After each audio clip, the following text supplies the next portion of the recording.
good morning. Good morning, Dale. How are you? Well, I kind of feel like Winnie the Pooh, a blustery day in the 100-acre wood. On springtime, no less. It's spring. Can you believe it? Well, Dale, I am confused, as most days, but today especially, because I went on Google, and this is what I found. I typed in housing market, and every single thing is negative and confusing, and I just don't know what to think. Look at this, housing market. I didn't change anything. I didn't cherry pick. These are the first 2 pages of Google. It's crashing and soaring at the same time. Are home prices dropping? Home prices soar, but then they fall. It's confusing. I don't know what to believe anymore. I think of Chicken Little. The sky is falling, and it's really not. Yeah. For whatever reason, the media wants us to think that the housing market is having a big problem and a big crash coming up. And I personally don't believe that's true. It's a great time to buy. It really is a good time to buy. And honestly, there are a lot of factors that go into this, and there's a lot of data and statistics, but here are the 2 big ones that really tell us things are coming down. The left side, directly from Freddie Mac, Fannie Mae, it's the federal government. All of the information they have, they post online. Rates are at 6.42 on average. This is as of last week, and they've been going down for about 2.5 weeks. I mean, just take a second to read this little article up here from the federal government itself. Now, rates do go up and down every day, but they are in a downward trend, and that's very hopeful. Except for the fact that I know you had this conversation with a client earlier today. What happens when interest rates go down a little bit too much? So when interest rates go down, house prices go up. And so we ran a scenario. I ran his interest rate at 0.5% less than what he would be getting today. And I also did $10,000 more on the purchase price. I think that's a very fair comparison, and his payment was the same within $10. Yeah. So the other half of this, closing on existing homes. How do we know that when interest rates are going down, housing prices will likely go up? Well, it's the second half right here. Closing on existing homes, 34 days on market average. That's all homes. Except, this is huge. Remember, average is the makeup of 2 extremes. 57% sold in less than 30 days. The inventory is so low, and if the house looks good and it's priced right, it is gone. It is off the market. It is sold. Yep.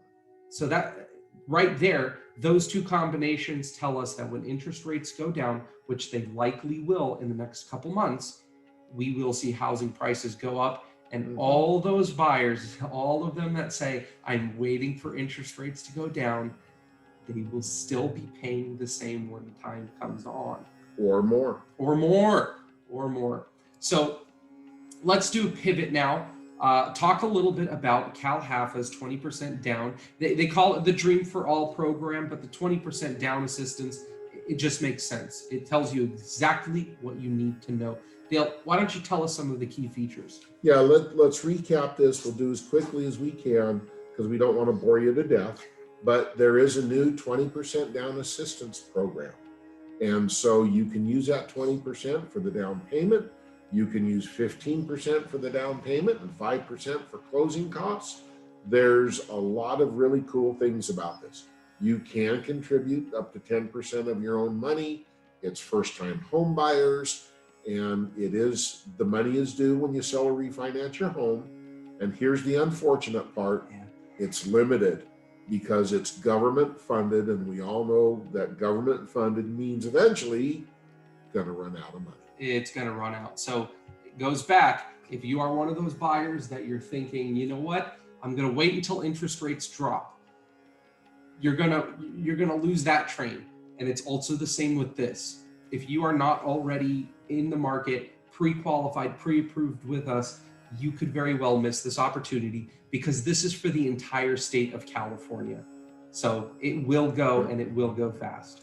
Now, Noor, what's the catch on this? Because we all know there's no free lunch. There is no free lunch, and it has to do with the share of appreciation. So there are two main scenarios. We are not going to go through this in depth because we want to go to your office. We want to give you this presentation in person and answer the questions that you will have.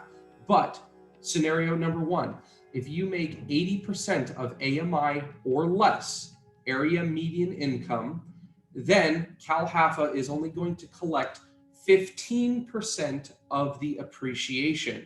So they want their initial down payment that they gave you, they want that back, and then any appreciation, they get 15%. So you can look at the scenario, hit pause if you need, but you'll see here 21,000 is that magic number in this specific scenario. Scenario number two, 80% area median income up to 150%. They collect 20% share of appreciation. So that's the difference here. They want their initial down payment back, and they want 20% of any appreciation that the home gets when you sell or refinance. Go ahead, pause if you need to read this, take a little bit more depth, but that's the catch right there. We still have some details that haven't come out, interest rates being one of them, but for the most part, this is where the meat and potatoes of this program is. So let me just recap to make sure I understand.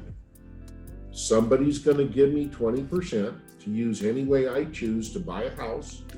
And when I go to sell it, the only thing I'm out is 15 to 20% of the appreciation, which I have to share with them. The rest I get to keep.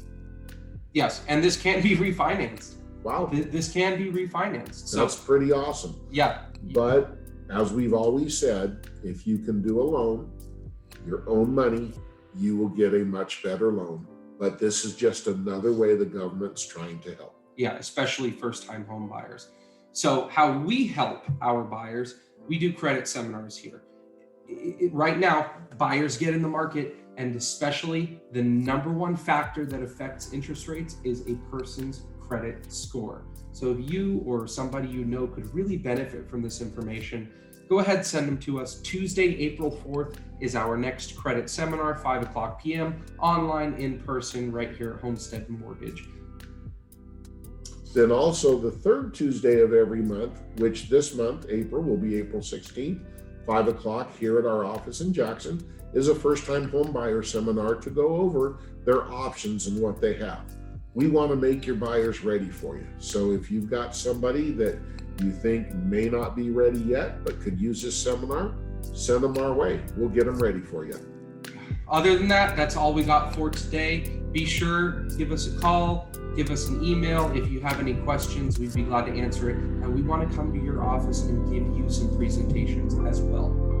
Stay dry, stay safe, keep your feet on the ground. All right, have a good one.